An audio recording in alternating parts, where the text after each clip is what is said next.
Good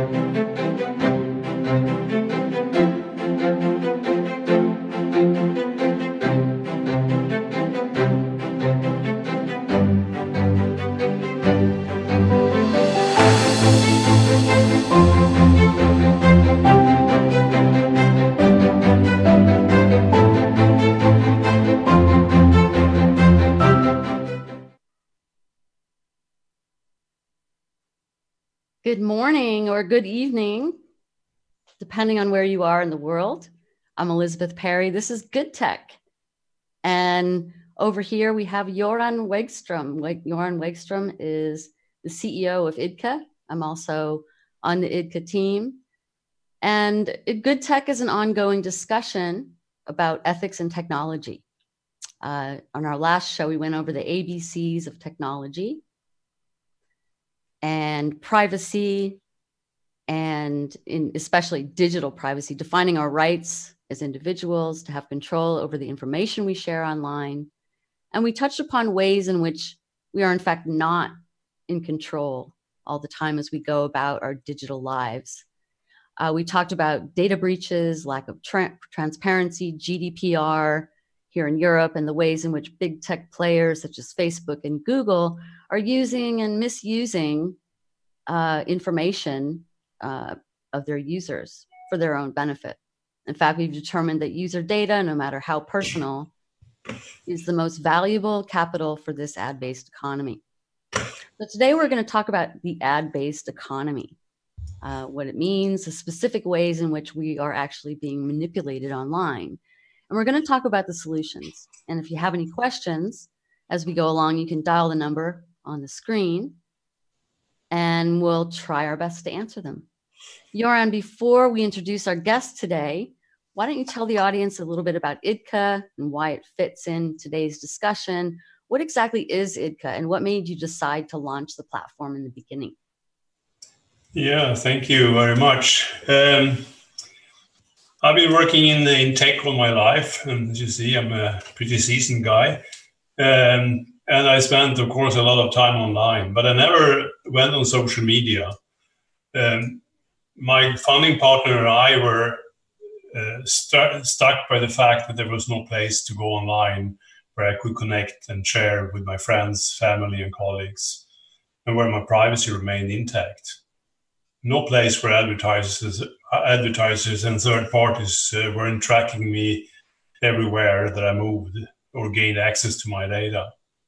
So we wanted a place for myself, or for my family and for my colleagues, a sort of home of my own online, where I could enjoy all the functionality of social media and all of that in one safe place. So that is how Idka was born. We had, of course, a number of challenges on the way. And one of them was that that we faced with had to do primarily with reaching out to our target market or audience and convincing potential users and supporters.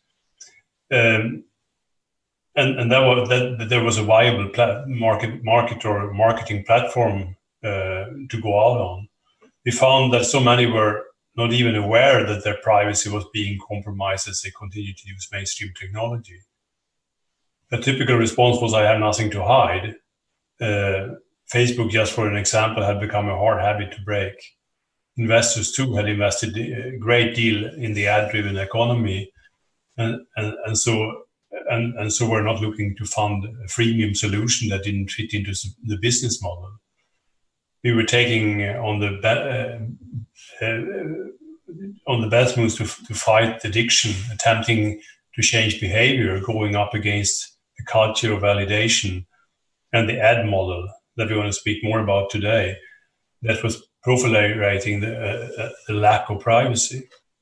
In short, the very market where we were trying to reach was potentially going to cause us to fail. And so we made it to our mission to help educate the public about the realities inherent in what we call the stalker economy, or the surveillance capitalism. There are many words on this. we had a rocky journey as investors and marketeers, are just to sell our soul using the same tools and technologies we were opposed to in order to gather data and spread our message. Among other things, we were afraid to lose the grips of Facebook and Google. But we took the leap, and we realized that we could not afford to stray from our core mission. Without complete privacy, there was no reason for us to exist. So we had to give up the stalker-based economy, even in our own marketing and outreach. We had to give Facebook and Google ourselves if we were give up Facebook and Google ourselves if we were asking others to do it. So the thing we were most afraid of doing was exactly what we needed to do. Yeah, we made the deliberate decision to break free from Facebook and Google. We were missing we're missing what the result was. I think that could position that we could position. So, as Idka is a subscription-based service, we saw the business model of Slack as something that we could be successful with, and we started to, instead of going after individuals, we started to go after groups rather than, and that started to grow the business and the traction of the service. So in the end, doing the hard thing, leaving Facebook and Google, set us apart and gave us our wings.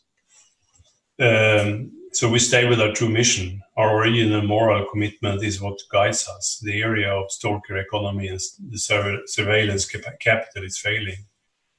So it's time for change. And I think in the last year, in 2018, this has been much more clear for many other people as well.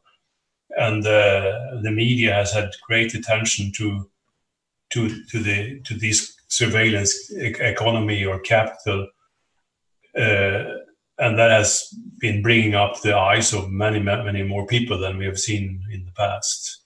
And here in Europe, we had the GDPR taking off at the middle of the year, which also gained a lot of traction for us as focus on privacy has been increasing dramatically over the last year. All right. Well, thanks for that great overview of Idka. And just to remind the audience who doesn't know where Idka is, it's at www.idka.com. You can sign up for a free account and join us there. And then we'd like to introduce our guest for today, Alexander Hanff of Think Privacy.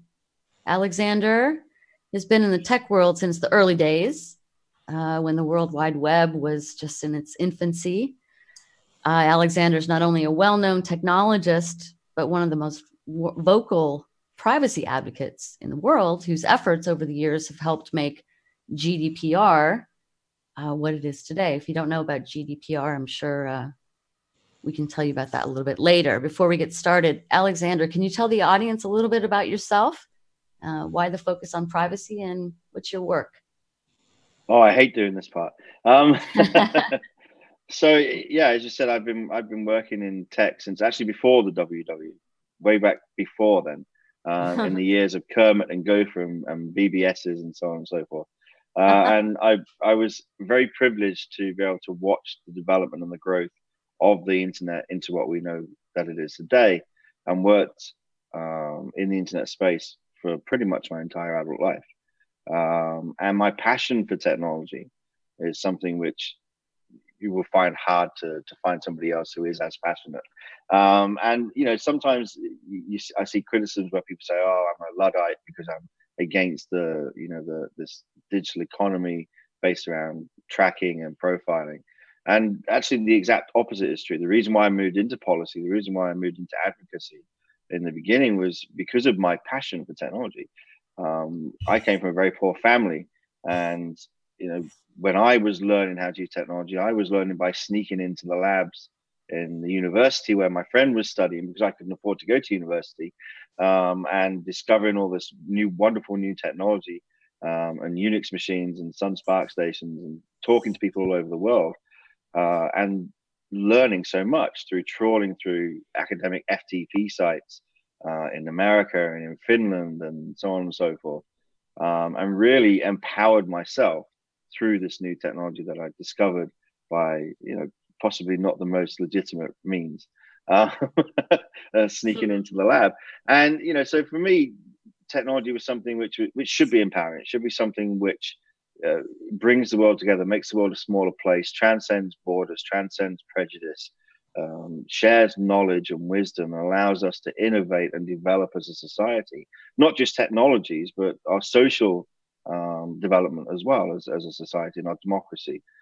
Because when you can share truths, when you can share opinions and share thoughts, then you can develop those into a more sustainable society. Yeah.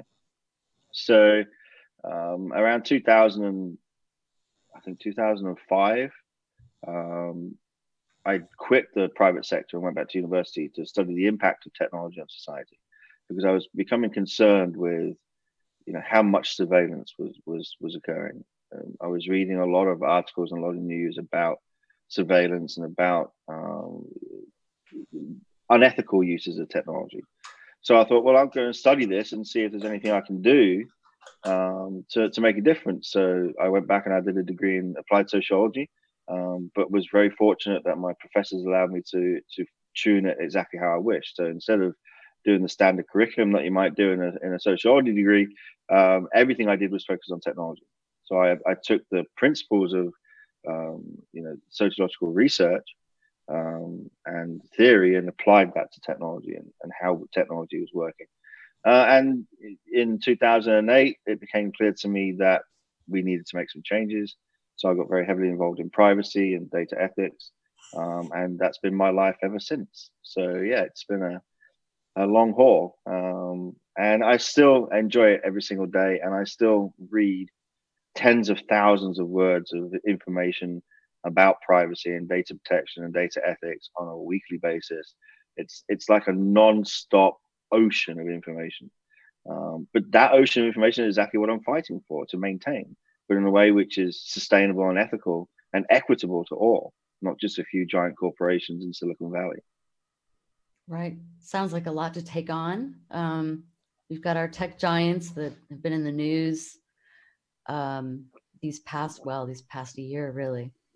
And it's just crazy. So today we're going to talk about the ad-based economy and sort of what that is and why we're calling it that and what's wrong with it. Well, that's a big question. So let's start with some definitions. Goran, we talked a lot about what we're calling surveillance capitalism. One of the best definitions that we've seen is by Shoshana Zuboff, who just put out a book called The Age of Surveillance Capitalism. Very interesting read and very interesting definition. So maybe, Goran, you can just talk a little bit about that definition, what it has to do with the ad-based economy. Yeah. First of all, it's a fantastic book. It's thick, but it's everyone that should actually read it, because it gives a very, very good understanding of the world that we're living in and this economy and the threats to us.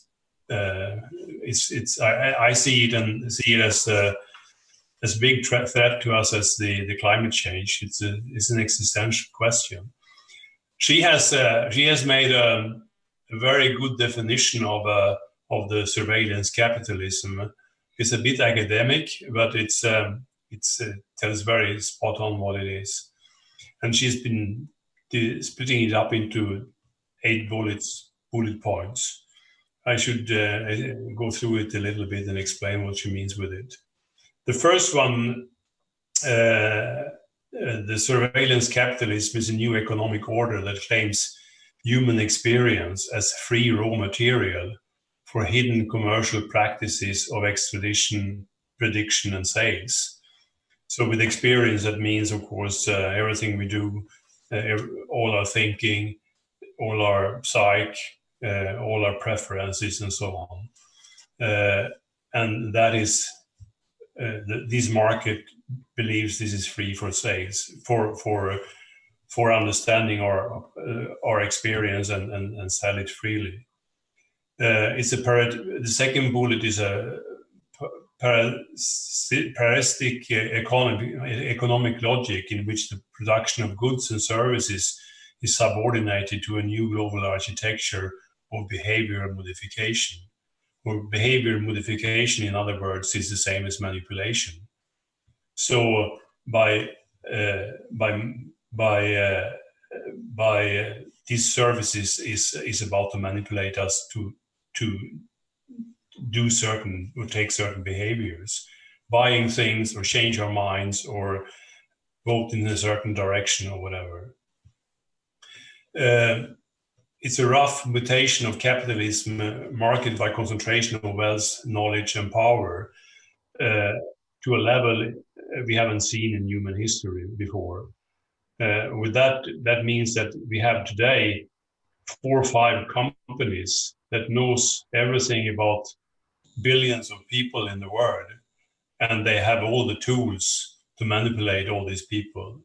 And that kind of knowledge and power no one has had before. And we can see now that this is also spread into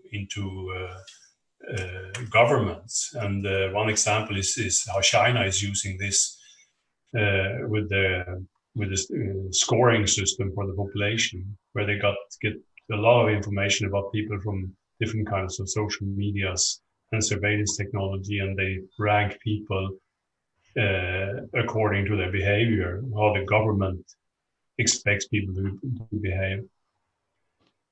So another bullet point is the foundational framework of a surveillance economy. I mean, the surveillance economy is like China.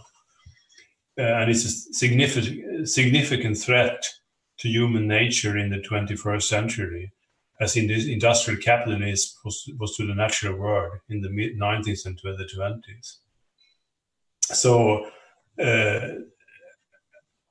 and the origin of a new instrumentarian power that asserts dominance over society and presents startling challenges to market democracy. And we see that now in several countries, how these, as I said before, how these tools are used. And we see how in many other examples, how democracy has been challenged in the election in the US, in Brexit, and so on.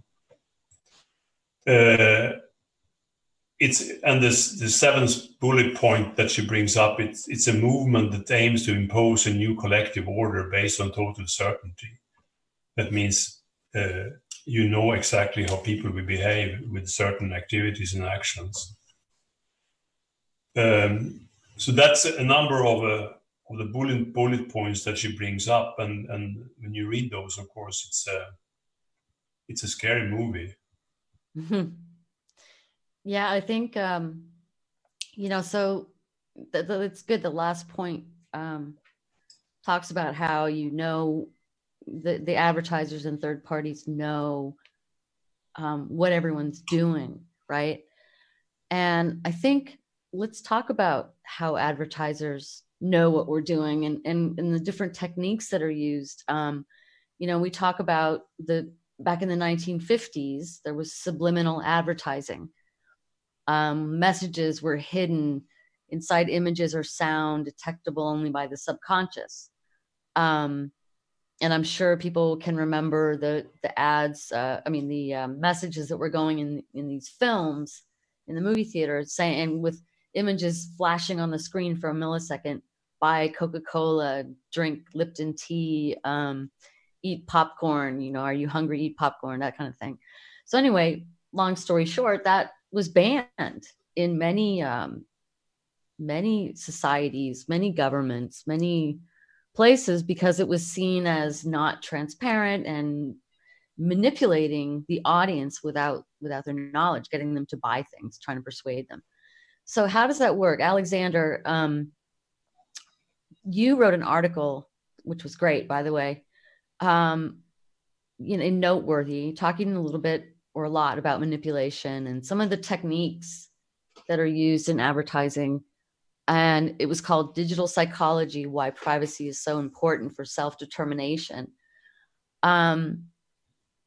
What are some of those techniques? I mean, you talk about, for example, native advertising as your first sort of subheading. What is native advertising, or so I mean, native advertising is the modern method of trying to push a product or a brand in a way which is streamlined within the media or the press article that you're already reading, and doesn't look like an advert, to try and encourage more people to read it, which is why it's called native advertising. And just quickly going back, when I studied my degree in computer science, I did a double major in computer science and psychology. So these things I find particularly interesting.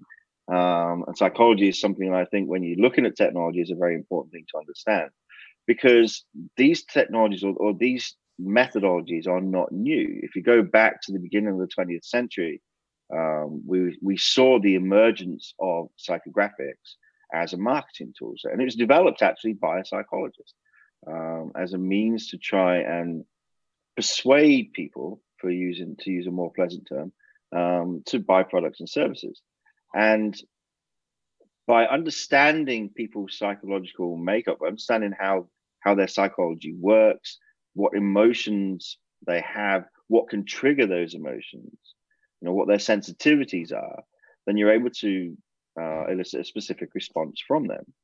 And when we talk about psychographic profiling now, when you're talking about things like the Donald Trump campaign, the Brexit campaign, the elections in Brazil, even in Sweden, there was a huge controversy over the use of fake news, as they call it, in Sweden. This is essentially falls into the psychographics bucket. Fake news, making stories or bringing to the attention stories to people who are going to react to it in a specific way. So picking topics such as immigration, the economy, unemployment, et cetera, which are all very topical things during election times. And by presenting them in a specific way, you make an emotional response. And the problem with this isn't so much the fact that it's being done, it's the fact that we have no control. And this is the important thing. And I talk about this with people all the time. They say to me, well, I'm not stupid. I can tell the difference between, fake news and real news, or I'm able to make a decision or a choice. And the point of psychographics is you actually don't. And actually, the more intelligent you are, the less choice you have, because the more susceptible you are to it. So the higher. Sorry, is psychographics attacks the subconscious, and we have no control over the subconscious. Yeah. So if something is manipulating your subconscious, you literally have no way of preventing that. You're not making a decision. You're not making a choice. That choice is being made for you by chemicals in your brain and the way that you react to specific emotional stimuli. Yeah. So we're not talking about rational decision making here. We're talking about a situation where you're being manipulated by your psychology. We call it, if we were talking about this in a global theater of war, we would call it psyops, psychology ops. Yeah, where you manipulate the enemy to believe or to react in a certain way, using fear and things like that. So people who think, oh, I'm a smart guy, or I'm a smart woman, I'm educated, I understand what's going on. No, you don't, because and the thing is, it's not obvious either, because the way psychographics work is it's not one big bold message that you see and you react to it. It's thousands of micro messages which gradually nudge you over to a specific response. Yeah. Do we have examples of that, Alexander? Can you, it's hard, right, to find actual examples of these messages that are being sent to you, especially on social media? It's very hard because, we see these things all the time. They're gone the next time you refresh the page. If you think about the Cambridge Analytica scandal, that's the information that we've got based on the leaked documents, and there was a GitHub repository which was left open and vulnerable. And when you look at the information that we have, this is exactly what they were doing. They were looking at ways to send micro messages or elicit micro behavior, which eventually led to a specific response. And this is what makes psychographics so effective. It's the fact that it's so incredibly difficult to detect, because it's in the subconscious. B, because it's targeted at specific individuals. You know, you can't look at a message and suddenly assume that that's a psychographic message. Yeah. Effectively, you could look at any advertising message and say, oh no, that's trying to persuade somebody to do something. But the nuances are much more subtle than that. It might not be a message that says, you know, all immigration is bad, vote for this party. It's a message which might bring a piece of news in. So for example, rape has gone up, the occurrence of rape has gone up in an area where, you know, there's a known to be a large number of immigrants. Yeah? Fake news. But this isn't directly saying to people go and vote for X and Y. This is just bringing information into their subconscious that makes them think a certain way about a specific issue. Yeah, and we're all going to react to stories of rape or child abuse or crime, etc., etc., etc., in certain ways, and we're all going to react to them in different ways. And our different psychology makeup determines how we're going to react to that. And by using the behavioral targeting that we do now online through this digital ecosystem that we exist in, you can determine more accurately who is likely to be more susceptible to those messages than somebody else. So then you target those messages at specific subcategories of people based on their psychological makeup, which we determine through all their behavior that's been profiled over the years by these large corporations such as Facebook and Google. And this is why the method was so successful on Facebook, because Facebook's targeting system is so accurate due to the amount of information they have and the profiles they've built up on every single one of us. Right.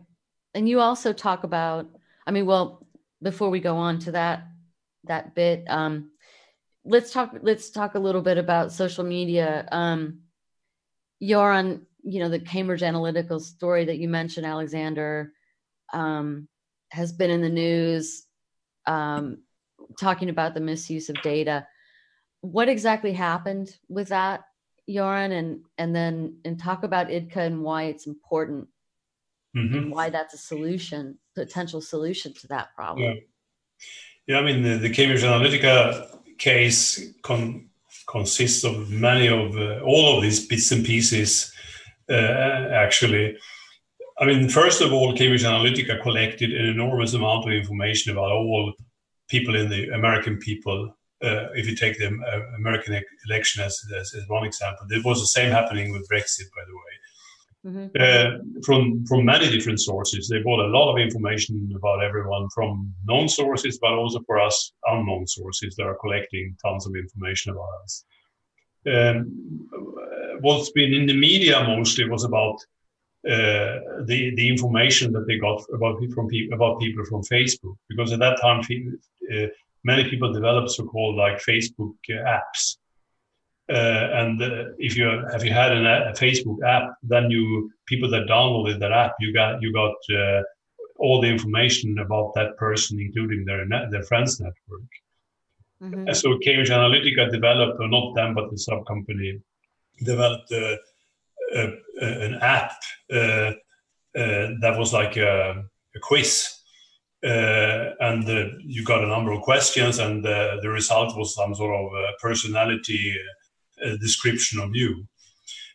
So it was like, I don't know, 75,000 people or something that downloaded the app, and they got access to 85 million people's profiles on Facebook through that. And that, together with all the other information and all this psychographic analysis, they knew extremely much about people and their psyche and what they liked and not liked and so forth. And they massaged individual messages to mostly all people in the US, particularly those that they understood but hadn't decided how to vote. And they could they have around 150 different versions of a message, depending on the person and how they predicted that the person should react on the message, and they could predict to 90% certainty how the person should react on the message, and many people, and most people that have an insight into this, is pretty sure that this was a decisive factor for the election. And there are many other such examples as well. But in that case, also with Cambridge Analytica, then it was revealed how Facebook dealt with information to these kind of Facebook apps, and it was like, no, that has been stopped in that sense anyway. But it was tens of thousands of companies that got access to user data from Facebook that had other types of apps. Lately, there was revealed because there's a court case between one of those app developers and Facebook, and that company CEO, and they got bust because that Facebook cut off the data to them. And that was revealed because the English government caught the CEO and got pretty many documents from him about this process, and it was revealed what they did. This company had developed an app with a face recognition software, and so the people that downloaded the app, they got access to their photos on Facebook together with their friends' photos. And the face recognition system, when you pointed the camera to a person that they had detected, then they showed that person's photos in bikinis or bathing suits for you. So they selected that kind of pictures. So these are just examples that has been in the media in the last half a year. And it's good examples because that shows how extremely dangerous these kind of methodologies are, and what kind of information and knowledge they have about us, and how it's used. An ad can obviously be different things. It's not about selling products and services only. It's about influencing your thinking, your thoughts, and how you vote, and so forth. So ads is a very broad thing. It's yeah. And in Idka, if you asked how Idka differs, Idka is based on privacy, and there are no ads on Idka at all, and there are no analyzing of people. There are no algorithms on Idka. So people can be free on Idka. They can talk with their friends and families and colleagues in any way, without being scared that someone is watching them and someone is using this kind of information to manipulate them. That doesn't exist in Idka. Right. Did you have anything to add about Alexander, about the sort of methodologies and techniques that are being used out there? You talk about a lot of different things. You talk about different kinds of advertising that are using these techniques. Go ahead. So, it's a lot more sinister than you might think at first glance. You might think, okay, I'm going to get a whole bunch of ads. People are going to try and sell me something. I'm smart. I can decide what I'm going to buy and what I'm not going to buy. And we've already determined that actually when it's your subconscious that's being controlled, you don't have a rational choice. You're not making a rational choice. And that in itself is kind of creepy, and people might not like that. But the long-term consequences for this type of profiling and this type of activity is far more sinister and far more serious and far more destructive to us as a society.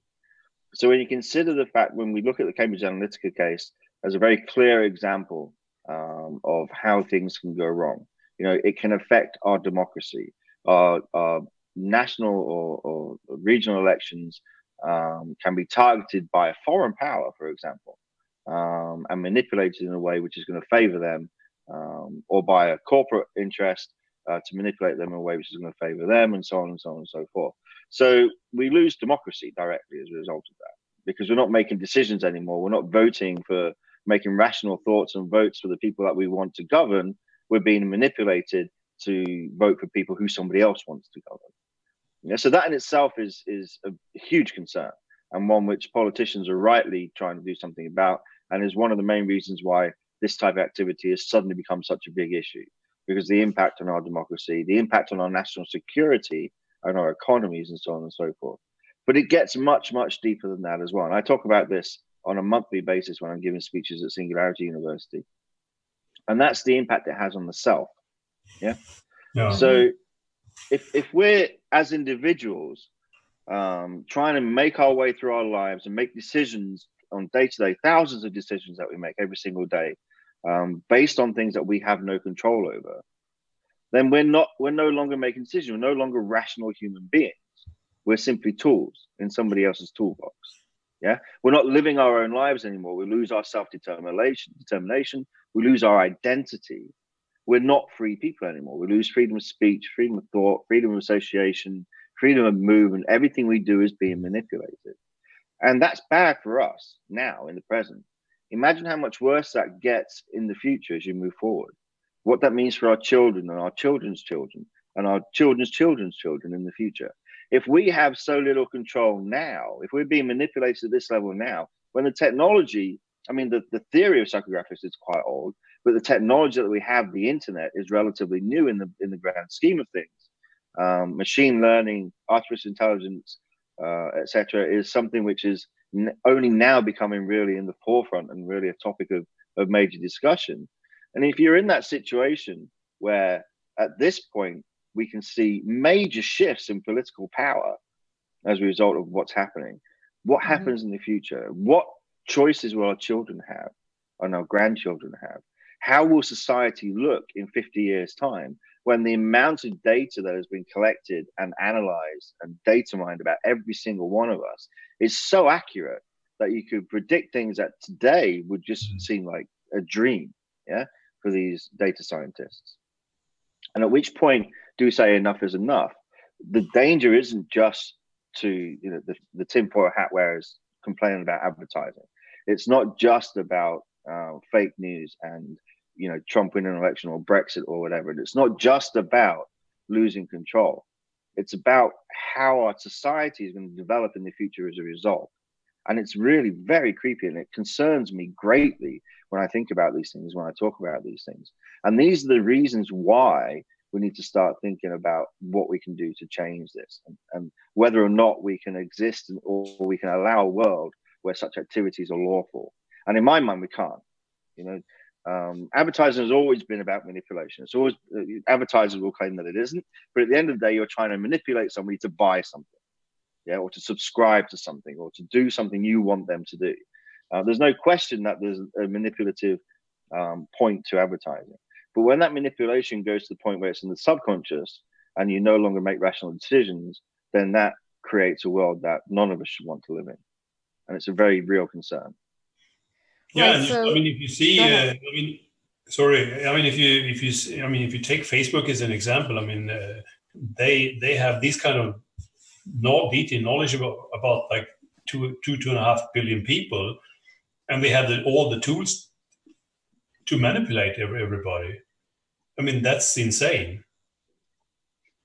Yeah. So aside from going on a platform where you don't get this kind of manipulation, what are some of the alternatives, or what can we do, to protect ourselves? And again, this is a very difficult question to answer because it's so difficult to detect. The profiling that's occurring all of the time, every single interaction we make online is effectively being tracked and traced and used for profiling, being thrown into our personal bucket of information, which is then data mined, and inferences are made and profiles are built, and these become increasingly accurate. And how do you stop that? I mean, I've been trying to stop that for the past 10, 11 years through legislation, by introducing stronger legislation such as GDPR, such as the e-privacy regulation, the e-privacy directive. In the US, the California Privacy Act coming through in 2020, and so on and so forth. This isn't something that we haven't tried to combat, but when you're talking to politicians and legislators and lobbying for these stronger laws, and all they're hearing from the other side is, well, we make 50 billion euros a year from this. This is really important for the economy. And I'm sorry, but the economy doesn't trump everything else in society. The economy is one part of society. And we shouldn't sacrifice all the values, all the ethics, all the rights of the individuals simply to make more money, especially when that money is being made by just a handful of entities. It's not equitable, it's not fair, and it's not the way to move forward as a society. And, we talk about Facebook, we talk about Google, and so on and so forth, but there are literally thousands of companies out there doing exactly the same thing that you've never heard of. Companies like Blue Carver audience science, etc., who have been doing this for over a decade and have just the most incredible amounts of data that they're using, they're selling to other people, or they're selling access to, or they're providing insights from, in order to, we're effectively digital cattle. We're being bought and sold thousands of times a day in order for other companies to make profit from our eyeballs. And it's unsustainable in society for us to exist in that way. Right. And also, I mean, for regimes that wants to control their population, I mean, China is again a good example. I mean, it can happen anywhere. I mean, you see now even Google is prepared to introduce a special version of Google search and Chrome to China. So they do whatever it takes to get into the market, and that's a good example of when you have a commercial interest, you can do anything. And of course, what happens then when we're talking now about the stuff that relates to us as individuals, and how we're going to vote in elections and the things we're going to buy, etc. What happens when the micro-targeting becomes so accurate that certain actors can start manipulating politicians and lawmakers to create laws without them even realizing what they're doing, or to start wars, or to make, decisions in military decisions, or create a military mindset by targeting specifically high-profile targets within the military or within the government. The level of manipulation, this is a very, very real concern. It's a threat to our national security. It's a threat to our society and our democracy. It's a threat to our identity and our self-determination. And it's something which we need to do something about. And, the complaints from big tech companies who make massive amounts of money from this data, to be frank, they're not the answer. We can't allow these complaints. We can't allow ourselves to be driven by money. So it's almost like a grassroots thing that has to happen, right? Because when we talk about governments and any legislation that they're going to pass, I mean, aren't they just as guilty of collecting our information and for their own benefit? Oh, absolutely, without question. The Edward Snowden revelations made it very clear just how much data is being mined. And the NSA have set up a huge data center over the past couple of years, which dwarfs anything else on the planet in order to process all this data. But I mean, we are starting to see politicians take notice of this. And I think for the wrong reasons, but I'm not going to complain about it if they actually start to pay attention. But when politicians realize that their jobs are at risk, that they may not get voted in because the electorate is being manipulated, then they start to make some noise about it. And so that's, we play on that at the moment. We use that to our advantage to try and get the message across to legislators and try and make them realize how serious it is. It's a shame that it has to go that way. It's a shame that we've had to wait so long. This is a grassroots movement that has roots that go very, very deep. We've been doing this for a long time. The privacy movement, the digital privacy movement has existed over 20 years. But it's taken this long. It's taken some really serious consequences to finally get legislators and politicians to listen. And we need to make sure that momentum maintains, that we continue to take action, that we produce laws which take into account these technologies and these subversive activities, and that the enforcement of these laws is robust and the consequences are significant enough to deter this behavior in the future.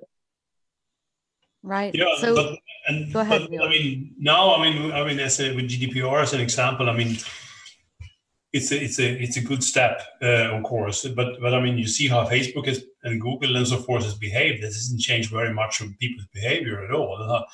And then you have all these unknown companies that no one has a relation with or any subscription with, that collects and sell information to an extent that we don't have a clue about.